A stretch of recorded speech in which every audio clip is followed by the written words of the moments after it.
Assalamualaikum warahmatullahi wabarakatuh. Perkenalkan, nama saya Putri Indah Rahmawati. Saya dari kelas PSD Perbankan Syariah D. Saya baru semester 2 ini.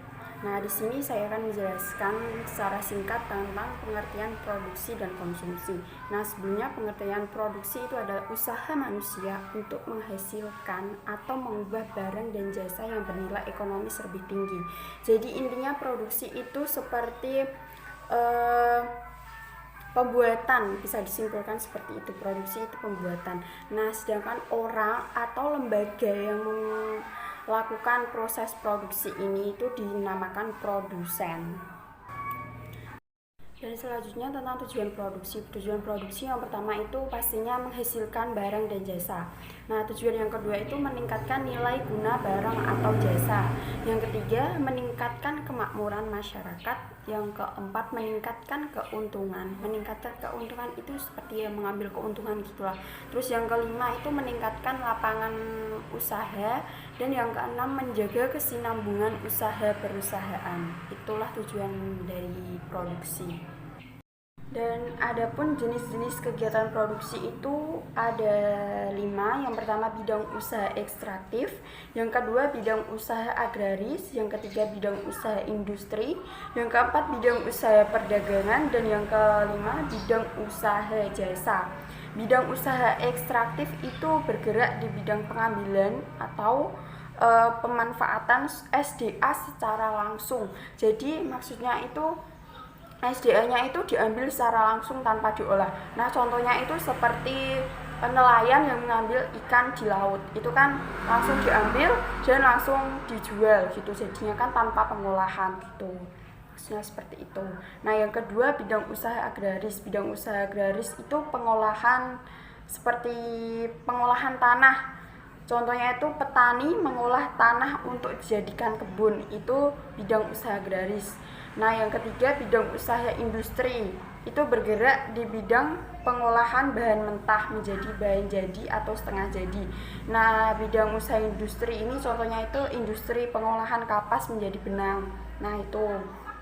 Terus seperti apa ya, pabrik-pabrik itu seperti pabrik Indomie itu kan kita harus mengolahnya juga terlebih dahulu. Itu kan juga bahannya setengah jadi kan, bukan bahan langsung matang gitu, seperti itu. Terus yang keempat itu bidang usaha perdagangan. Bidang usaha perdagangan itu seperti jual beli antara produsen dan konsumen. Nah, di sini contohnya itu toko kelontong. Nah, yang terakhir bidang usaha jasa. Bidang usaha jasa ini seperti jasa pelayanan, contohnya itu jasa pengobatan yang dilayani dokter. Nah, jasanya dokter itu kan untuk mengobati orang-orang sakit kan, ya kan. Nah, seperti itu. Terus selanjutnya faktor produksi. Faktor produksi ada 4. Faktor produksi alam, faktor produksi tenaga kerja, faktor produksi modal, dan yang terakhir itu faktor produksi keahlian atau bisa yang disebut dengan skill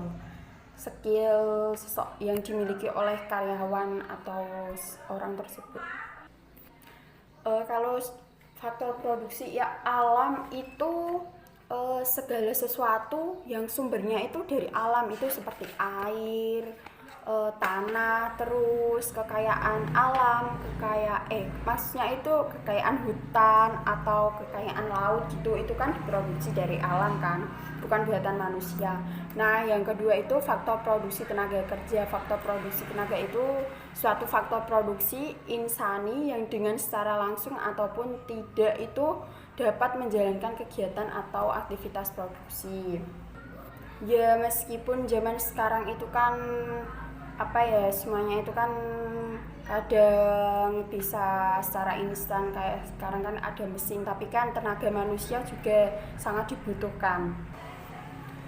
Yang ketiga faktor produksi modal itu merupakan faktor penunjang yang dapat mempercepat serta menambah kemampuan dalam hal memproduksi, itu seperti mesin, sarana pengangkutan, bangunan, dan juga alat pengangkutan. Yang terakhir itu faktor produksi keahlian, itu seperti skill yang dimiliki seseorang untuk mengkoordinasikan dan mengolah faktor produksi untuk dapat menghasilkan barang dan jasa yang diinginkan. Jadi itu skill yang dimiliki seseorang, keahliannya di bidang apa gitu. Dan selanjutnya proses produksi. Proses produksi itu ada 4. Yang pertama itu proses produksi pendek, proses produksi panjang, yang ketiga proses produksi terus menerus, dan yang keempat itu proses produksi berselingan atau intermittent. Proses produksi pendek itu seperti seorang yang menjual bahan makanan ataupun minuman, seperti seseorang yang jualan seperti gorengan, pisang goreng, ataupun kalau minuman itu ya seperti es itulah yang dijual di sekeliling kita, itu yang jualan makanan seperti itu. Kalau proses produksi panjang itu seperti seorang yang menanam padi, itu kan membutuhkan proses yang cukup lama kan, sekitar 3 bulanan. Nah itu yang dinamakan proses produksi panjang. Sedangkan kalau proses produksi yang terus menerus itu contohnya seperti memproduksi gula, kertas, karet, seperti itu contoh dari proses produksi terus menerus, karena itu kan pasti dibutuhkan setiap manusia, ya kan.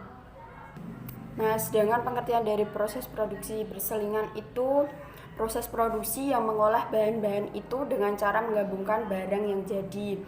Seperti misalnya proses produksi di mana bagian-bagian pada mobil dibuat dengan cara terpisah, mulai dari kerangkanya setir, mulai dari ban, terus mesin, kaca, dan lain-lain. Nah itu kan pastinya prosesnya kan tidak langsung pada satu perusahaan ataupun satu tempat itu, tapi kan ada yang memproduksi ban mobil, ada yang memproduksi setir, ada juga yang memproduksi kaca gitu.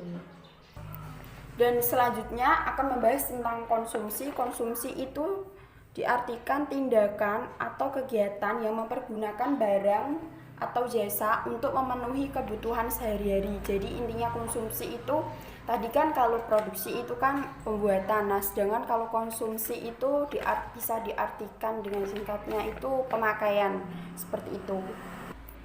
Dan penggolongan konsumsi itu ada 2, konsumsi langsung dan konsumsi tidak langsung. Konsumsi langsung itu pengkonsumsian barang yang dilakukan secara langsung oleh pengguna barang atau jasa tersebut. Contohnya itu seperti mengkonsumsi makanan dan minuman, terus pakaian, seperti itu. Nah, sedangkan konsumsi tak langsung itu pemakaian benda konsumsi berupa barang atau jasa yang secara tidak langsung digunakan untuk memenuhi kebutuhan pengguna barang. Nah, contohnya itu ya seperti belanja online, barang yang ekspor impor kayak gitu. Nah, itu kan contoh dari konsumsi tak langsung seperti itu. Dan selanjutnya tentang faktor yang mempengaruhi faktor yang mempengaruhi kegiatan konsumsi itu ada 2, faktor ekonomi dan faktor non ekonomi. Faktor ekonomi itu seperti tingkat pendapatan. Nah, maksudnya kan jika seseorang tingkat pendapatannya itu tinggi, pastinya dia dalam mengkonsumsi barang itu banyak dibanding yang tingkat. Selanjutnya faktor non ekonomi. Yang pertama kebiasaan masyarakat, yang kedua tingkat pendidikan, dan yang ketiga jumlah penduduk. Tingkat pendidikan itu kan bisa dikatakan dalam faktor non ekonomi, karena kan kalau semakin tinggi atau tingkat pendidikan seseorang, pasti dia itu lebih banyak dalam mengkonsumsi barang yang digunakan. Tapi tingkat pendidikan ini juga tergantung pada pendapatan yang diperoleh dari seseorang tersebut. Kalau seandainya tingkat pendapatannya rendah, ya dia dalam mengkonsumsinya juga tidak terlalu banyak. Nah, yang selanjutnya jumlah penduduk. Ini juga itu lebih tepatnya ini itu seperti ya saya contohkan itu jumlah keluarga. Kalau jumlah keluarga kita banyak, pastinya kita dalam mengkonsumsi barang tersebut kan juga banyak, ya kan, seperti itu. Kalau contohnya itu kalau seandainya kita makan Kalau kita hanya di keluarga kita itu hanya ada 3 orang, pastinya kan kita tidak terlalu boros. Nah, kalau sedangkan saudara kita itu ada 7, pastinya kan kita dalam mengkonsumsi barang itu kan pasti akan bertambah lebih banyak. Dan kebiasaan masyarakat selanjutnya, contoh kebiasaan masyarakat itu ya ini termasuk faktor non ekonomi karena apa ya, kebiasaan masyarakat itu contohnya seperti pada saat ada hajatan biasanya di desa-desa kita ada kayak ritual gitu, kalau mau seperti upacara-upacara adat gitulah ya. Kalau kita kan beli sesuatu agar tidak terjadi agar tidak terjadi apa-apa pada diri kita. Dan ini adalah contoh dari kegiatan produksi. Itu contohnya itu sebidang tanah yang diolah 1 tenaga kerja dan satuan modal lainnya menghasilkan 10 kuintal beras. Nah, dari tabel ini itu menunjukkan bahwa penambahan tenaga kerja dari mulai tenaga kerja 2 hingga penambahan tenaga kerja ketiga itu memberikan tambahan hasil yang semakin meningkat.